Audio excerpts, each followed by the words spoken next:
My menu for today is sweet and sour na isda. At ito ang aking mga sangkap.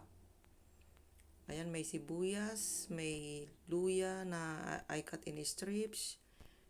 Ayan yung sibuyas na chunks, bell pepper na green at pula, meron bawang, at saka yung isda na fillet. Yan, hinati-hati ko na. At wala nang tinik yan.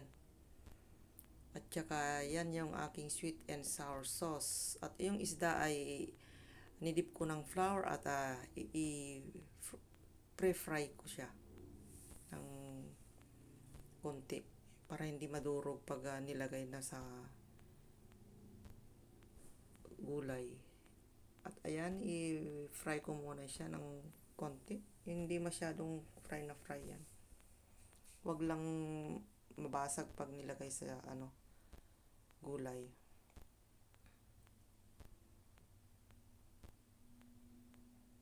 Ayan guys. Ayan. Fry ko lang ng ganyan.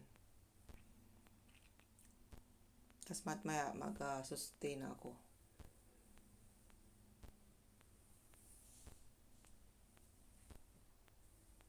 Ayan, yan ang aking mga naprito. Ito na. At magigisa na ako. Syempre, yung bawang na 4 na butil. Tsaka yung sibuyas na isang buo.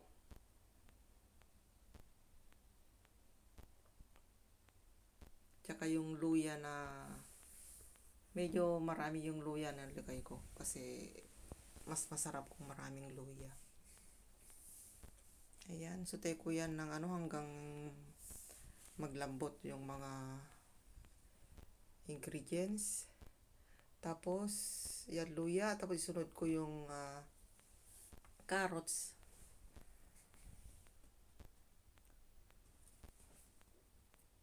Tapos, pag ayan, iluto ko ng konti yan kasi matigas yung matigas yung carrots. Tapos yung bell pepper na pula at green. Lutuin ko yan ng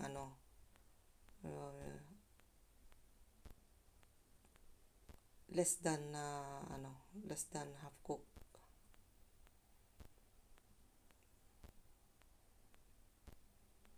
Yan, pag naluto na yan, yung mga ingredients ko, mga sangkap ko, ilagay ko na yan sibuyas, tapos ilagay ko yung sweet and sour na salsa. Luluto kaya ng mga 5 minutes in medium fire.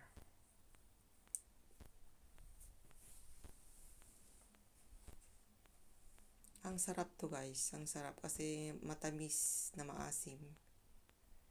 Sweet and sour nga pala. Kaya matamis na maasim ang lasa. Ayan ang aking sauce. Tapos titimplan ko lang ng asin.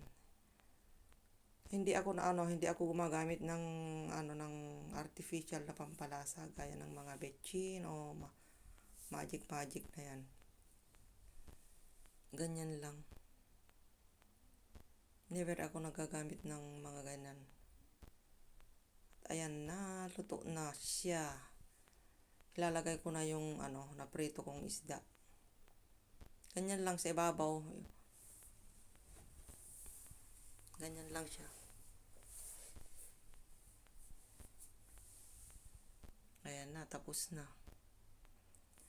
Sisimmer ko siya ng 5 minutes more para masipsip niya yung lasa. Sipsipin ng isda yung lasa ng ng sweet and sour. Ayan, may toppings pa akong pineapple chunks. Mas pinasarap. Thanks for watching guys.